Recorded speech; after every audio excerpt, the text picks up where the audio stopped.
Hello students, today we will read lesson 4 Plateaus of India. A raised area with steep slopes and flat top is called a plateau. It is mostly a rocky area and is also called a tableland. तो बच्चों plateau means पठार क्या होता है? किसी flat area में, किसी flat reason में जो रेस्ट एरिया होता है, जो उठा हुआ भाग होता है, उसे हम क्या कहते हैं? उसे हम प्लेटो कहते हैं, पठार कहते हैं. ये कैसा होता है? ये मोस्टली रॉकी होता है. इसमें क्या होती? चट्टानें होती हैं और इसे हम क्या कह सकते हैं? इसे टेबल लैंड भी कह सकते हैं. Peninsular Plato. The peninsular Plato covers most of the central and south India. The plateau region of India extends from the south of the northern plains to the southern tip of India. It is triangular in shape.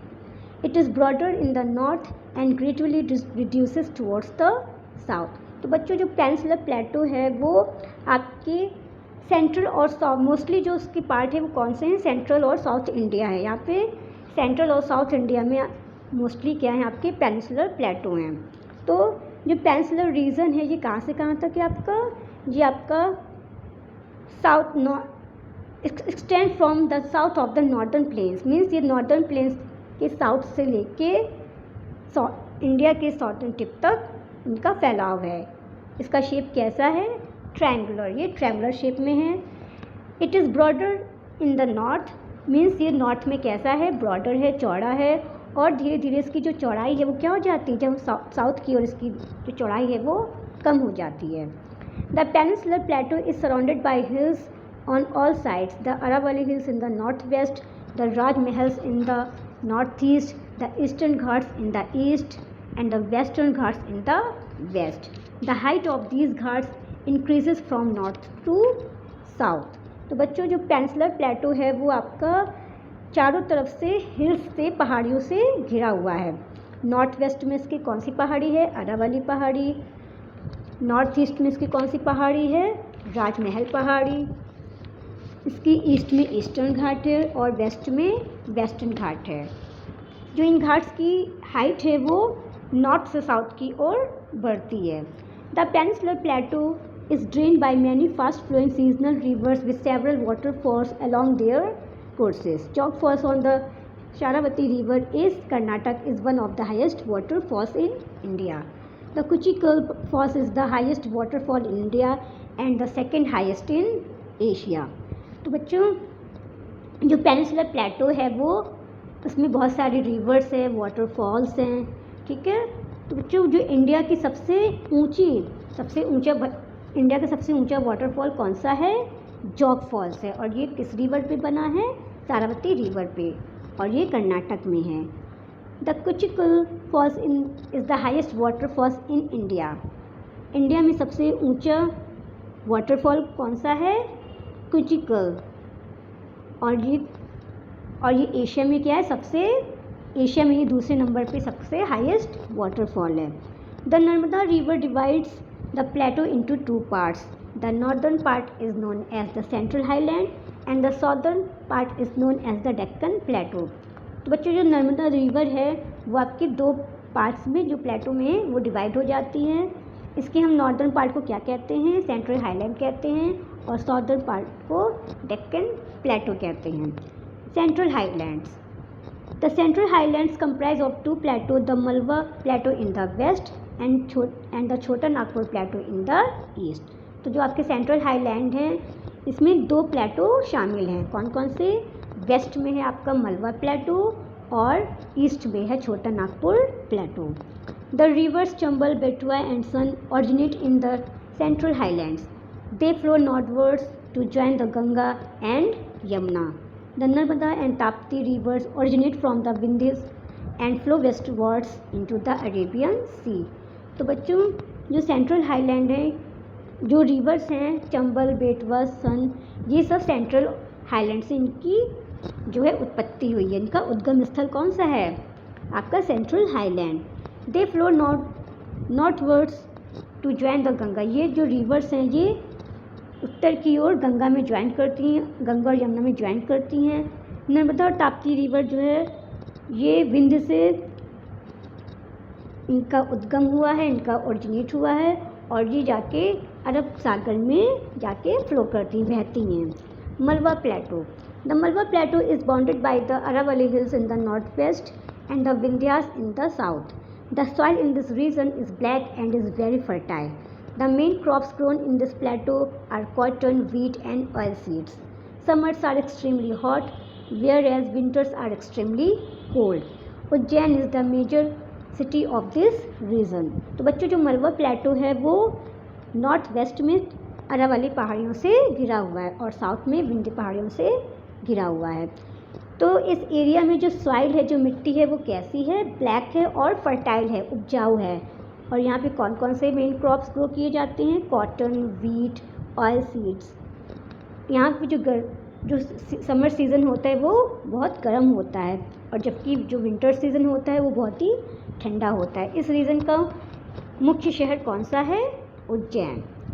छोटा Nagpur plateau, the Chota Nagpur plateau is in the eastern region of India and covers a large part of Jharkhand and parts of Orissa, West Bengal, Bihar and Chhattisgarh. Chota Nagpur plateau is a store house of minerals. This region is rich in minerals such as coal, iron, ore, bauxite and mica. Some of the coal mining centers are Jharia, Bokaro and Raniganj. तो बच्चों जो आपका छोटा नागपुर प्लेटो है वो कहाँ पे आपका इंडिया के ईस्टर्न रीजन में है और इसमें कौन कौन से एरिया जो हैं वो हैं यहाँ, ये जो है झारखंड, उड़ीसा, वेस्ट बंगाल, बिहार, छत्तीसगढ़, छोटा नागपुर। तो ये जो रीजन्स हैं यहाँ पे आपका छोटा नागपुर प्लेटो जो है वो फैला हुआ है। Chota Nagpur plateau is a store house of minerals. तो जो छोटा नागपुर प्लेटो है वो मिनरल्स का क्या है? स्टोर हाउस है। यहाँ पे इस रीजन में जो this region is rich in minerals, ये जो रीजन है छोटा नागपुर प्लेटो, यहाँ ये मिनरल्स में रिच है। यहाँ पे जैसे कोल है, आयरन है, ओर है, बॉक्साइट, माइका है, तो ये सब जो मिनरल्स हैं यहाँ पे पाए जाते हैं। Some of the coal mining centres are Jharia, Bokaro and Raniganj. तो ये जो एरिया है झरिया, बोकारो, रानीगंज, ये आपके कुछ माइनिंग सेंटर्स हैं। Deccan plateau, Deccan plateau is also called the peninsular plateau, is the great peninsular plateau. It covers the largest part of the peninsular plateau. The height of this plateau ranges from 100 meter in the north to 1000 meter in the south. तो बच्चों जो आपको डेक्कन प्लेटो इसे हम क्या कहते हैं? इसे ग्रेट पेनिनसुलर प्लेटो भी कहते हैं। जी आपके पेनिनसुला पे जो आपका जो पेनिनसुलर प्लेटो है उसको it covers the largest part of the peninsular प्लेटो। ये पेनिनसुलर प्लेटो का जो है वो लार्जेस्ट पार्ट, सबसे बड़ा पार्ट कवर करता है। इस प्लेटो की हाइट कितनी है?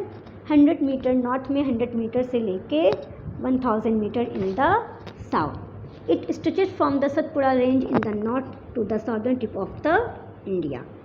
It is bounded by the Western Ghats and the Eastern Ghats which meet at the Nilgiri Hills. The Western Ghats include Nilgiri, Annamalai and Cardamom Hills. तो जो आपका डेक्कन प्लेटो है वो वेस्टर्न घाट और ईस्टर्न घाट से बाउंडेड है, घिरा हुआ है, जो कि किससे मिलता है? नीलगिरी हिल्स से मिलता है। यहाँ पे कौन सी हिल्स हैं? नीलगिरी हिल्स जो है यहाँ पे इंक्लूड हैं। The Western Ghats include Nilgiri, Anamalai and cardamom hills. Western Ghat में कौन कौन से हिल्स हैं? नीलगिरी, अन्नामलाई और cardamom hills. Major river of the peninsular India such as the Mahanadi, Godavari, Krishna and Kaveri originate in the Western Ghats and flow towards the east. तो जो मुख्य नदियाँ हैं इस रीजन की पेनिनसुलर इंडिया की, वो जैसे महानदी, गोदावरी, कृष्णा, कावेरी जो हैं वो वेस्टर्न घाट से ओरिजिनेट हुई हैं। इनका उद्गम स्थल वेस्टर्न घाट है और ये ईस्ट में जो है फ्लो करती हैं, ईस्ट की ओर, पश्चिम दिशा की ओर फ्लो करती हैं। The Eastern Ghats are comparatively lower and are cut by the rivers coming from the western ghats. These rivers cut valleys through eastern ghats to the fall into the Bay of Bengal. The Godavari is the longest river of the Deccan Plateau. तो बच्चों डेक्कन प्लेटो की सबसे लंबी river कौन सी है? Godavari river. Life in the peninsular प्लेटो। अब बच्चों जो एरिया है आपका पेनिनसुलर प्लेटो, यहाँ के लोगों का जीवन कैसा है? This plateau covers a number of South Indian states. The region is famous for its unique life style and rich culture. तो बच्चों ये जो एरिया है आपका प्लेटो रीजन जो है वो यहाँ पे it covers a number of South Indian means यहाँ पे जो ये जो प्लेटो है ये आपके साउथ इंडियन स्टेट को मोस्टली कवर करता है। और ये जो रीजन है ये अपनी लाइफस्टाइल और अपने कल्चर के लिए जाना जाता है। This variation of the peninsular Plato can be divided into 4 regional divisions. कौन कौन से 4 रीजनल डिवीजन्स हैं? The northern western part, the north eastern part, the central part, the southern part. The north western part, the soil and rocks in this region are of volcanic origin. Maharashtra is the main state of this region. तो बच्चों जो आपका north western part है यहाँ की जो मिट्टी है और जो यहाँ पे चट्टानें हैं वो क्या हैं? यहाँ पे रीजन ऑफ वॉल्केनिक रीजन। यहाँ पे क्या है? ये यहाँ से इनकी वॉल्केनिक रीजन की क्या होती है? उत्पत्ति होती है। The soil and rocks in this region are of volcanic origin. Maharashtra is the main state in this region. तो इस रीजन में मेन स्टेट कौन सा है आपका? Maharashtra. Food, the people of this region mostly eat rice, fish, pulses and vegetables. तो बच्चों यहाँ के जो लोग हैं वो मोस्टली क्या खाते हैं? चावल, फिश, दालें और सब्जियाँ। Dress, traditional people in Maharashtra wear dhoti, shirt and red turban. तो यहाँ के जो लोग हैं इनका जो ड्रेस स्टाइल है वो क्या है? जो महाराष्ट्र के लोग हैं वो धोती, शर्ट और लाल रंग की पगड़ी पहनते हैं, वेयर करते हैं। Occupation, most of the people in this region are engaged in farming. The mostly grow crops are like cotton, sugar cane and groundnuts. तो यहाँ के लोगों का जो ऑक्यूपेशन है वो क्या है? फार्मिंग है। और यहाँ पे कौन कौन सी क्रॉप्स ग्रो की जाती हैं? Cotton, sugar cane and groundnuts. Festivals, Ganesh Chaturthi is the main festival of this region. People here are very fond of music and drama. Folklore in Maharashtra is known as Tamasha. तो यहाँ के जो फेस्टिवल्स है, मेन फेस्टिवल वो कौन सा है आपका? गणेश चतुर्थी। इस रीजन का, इस एरिया का मेन फेस्टिवल गणेश चतुर्थी है। यहाँ के लोग जो हैं वो म्यूज़िक और ड्रामा के भी शौकीन हैं। Folklore is Maharashtra is known as Tamasha. Folklore है वो महाराष्ट्र में किसके नाम से जाना जाता है? तमाशा के नाम से। The north eastern part, this part of peninsular plateau includes the Chhattisgarh and parts of Orissa, West Bengal and Jharkhand. तो यहाँ पे कौन कौन से एरिया इंक्लूड हैं? छत्तीसगढ़, कुछ पार्ट्स उड़ीसा के हैं, west Bengal, Jharkhand. Occupation, the region is a fertile basin of river Mahanadi, thus farming is the main occupation. तो यहाँ की जो मेन ऑक्यूपेशन है कौन सा है? Farming. It is called the rice bowl of India. इसे हम क्या कहते हैं? इस एरिया को, इसे हम इंडिया का राइस बोल कहते हैं, चावल का कटोरा कहते हैं। Because rice grows in plenty here, means यहाँ पे जो राइस है, जो चावल है वो बहुत ज़्यादा, मतलब है यहाँ पे ग्रो होता है। ठीक है, तो जो राइस है उसका जो प्रोडक्शन है वो बहुत ज़्यादा है यहाँ पे। Orissa is famous for its textile weaving and silver work. Rice and jute are the main crops of West Bengal. तो वेस्ट बंगाल का मेन क्रॉप्स कौन कौन से हैं? Rice, jute. Jharkhand is rich in minerals like coal, iron ore and mica. तो झारखंड जो है वो मिनरल्स में रिच है, जैसे कि like coal, iron ore and mica.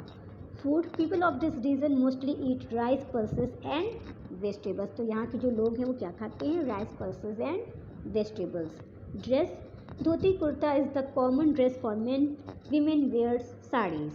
तो जो लोग हैं, जो आदमी हैं वो धोती कुर्ता पहनते हैं और यहाँ की जो वीमेन हैं, जो महिलाएं हैं वो साड़ी पहनती हैं। The central part, the central part of peninsular plateau includes the state of Madhya Pradesh. The central part of peninsular plateau includes the state of Madhya Pradesh. तो सेंट्रल पार्ट, तो यहाँ का जो सेंट्रल पार्ट है वो कौन सा स्टेट है? Madhya Pradesh. It is often called the heart of India. इसे हम क्या कहते हैं? हार्ट ऑफ, मीन्स हम मध्य प्रदेश को और भी क्या कह सकते हैं? Heart of India.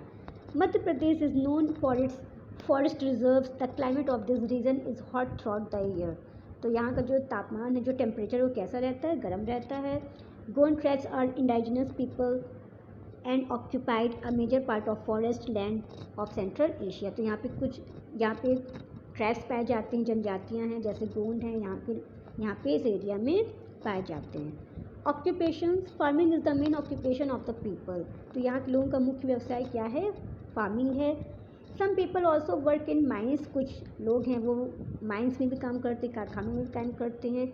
A large number of people are engaged in other occupation, और बहुत से लोग हैं अपने अपने अदर ऑक्यूपेशन में इंगेज हैं। The diamond mines at Panna are well known. The new diamond field of Bundelkhand at Bundel is also very promising. तो जो डायमंड माइंस हैं कहाँ पे, पन्ना में है, जो कि जाना जाता है। यहाँ फूड कैसा है, the main food of the people is wheat, rice, pulse and vegetables. तो यहाँ के लोगों का जो मेन फूड है वो गेहूँ, चावल, पल्सेस, दाल, वेजिटेबल्स हैं। Dress, men wear dhoti and shirt, whereas women wear saris and blouses. तो जो मेन हैं वो धोती शर्ट पहनते हैं और जो महिलाएं हैं, जो वुमेन हैं, वो साड़ी ब्लाउज पहनती हैं। The southern part of the peninsular plateau consists of the states of Andhra Pradesh, Telangana, Tamil Nadu, Kerala and Karnataka. The chief languages of this region are Tamil, Telugu, Malayalam and Kannada. तो बच्चों जो सॉर्दर्न part है, जो peninsular प्लेटो का जो सॉर्दर्न part है, वहाँ पे कौन कौन से स्टेट्स इंक्लूड हैं, इस एरिया में कौन कौन से स्टेट्स इंक्लूड हैं, जैसे आंध्र प्रदेश, तेलंगाना, तमिलनाडु, केरल, कर्नाटक। यहाँ के लोगों की मुख्य भाषाएं कौन कौन सी हैं, तमिल, तेलुगु, मलयालम और Kannada. Food, people of Andhra Pradesh and Telangana are fond of spicy diet. Pickle and chutney are an essential part of their diet. Rice, fish, idli, dosa, sambar and rasam are the main dishes of Kerala. Coconut is used in a variety of ways in their food. Idli, vada, ragi and fish are the popular dishes of Karnataka. Rice, appam, utpam, fish, chitnai, chicken are all some of the popular dishes of Tamil Nadu. तो बच्चों जो यहाँ के लोग हैं सॉर्दर्न part के, वो चटपटा खाना पसंद करते हैं। स्पाइसी डाइट उनका जो है उनको पसंद है। चटनी, अचार यहाँ पे खाया जाता है। राइस, फिश, इडली, डोसा, सांभर, ये सब आपके केरल के मेन डिशेज़ हैं। इडली, वड़ा, रागी, फ़िश ये कर्नाटक की पॉपुलर डिशेज़ हैं। राइस, उत्पम, अप्पम, फ़िश ये सब जो हैं आपके तमिलनाडु के पॉपुलर डिशेज़ हैं। ड्रेस, यहाँ के लोगों की ड्रेस क्या है, men generally wear dhoti kurta and angavastra, whereas women wear saris and blouses. तो जो मैन हैं वो धोती कुर्ता पहनते हैं, अंग वस्त्र पहनते हैं, जबकि जो महिलाएं हैं वो साड़ी पहनती हैं। Occupation, most of the people in Kerala are farmers are fisherman. तो यहाँ के जो लोग हैं वो मोस्टली क्या हैं, या तो किसान हैं या तो फिर मछुआरे हैं, फिशरमैन हैं। Rice is the main food crop of the state. Andhra Pradesh is the leading producer of tobacco in India. In Karnataka, farmers also grow sugar cane, ragi, cotton, oil seeds and groundnuts. तो इस state का जो main food crop है वो क्या है, rice है, चावल है। आंध्र प्रदेश यहाँ पे टोबैको का प्रोडक्शन ज़्यादा होता है। कर्नाटक में जो फार्मर्स हैं वो sugar cane, ragi, cotton, oil seeds इन सबको ग्रो करते हैं। Agriculture is the main occupation of the people in Tamil Nadu. जो तमिलनाडु में जो लोग हैं उनका मेन ऑक्यूपेशन क्या है, एग्रीकल्चर, कृषि। Rice, maize, cotton, pulses, coffee, rubber and cardamom और some of the important crops of this region. तो यहाँ के लोग, यहाँ का जो और इम्पॉर्टेंट क्रॉप्स कौन कौन से हैं, चावल, मक्का, कॉटन, पल्सेस, दाल, कॉफ़ी, रबर, ये सब यहाँ के अदर क्रॉप्स हैं। Festivals, people of Peninsular Plateau are fond of music and dance. Kuchipudi is the famous dance style of Andhra Pradesh. Ugadi is one of the important festivals celebrated here. तो यहाँ के जो लोग हैं peninsular प्लेटो के, वो dance और music के शौकीन हैं। तो आंध्र प्रदेश का जो फेमस डांस स्टाइल है वो कौन सा है, Kuchipudi. Ugadi is one of the important festival celebrated here. तो यहाँ पे जो उगाड़ी एक फेस्टिवल है, यहाँ पे सेलिब्रेट किया जाता है।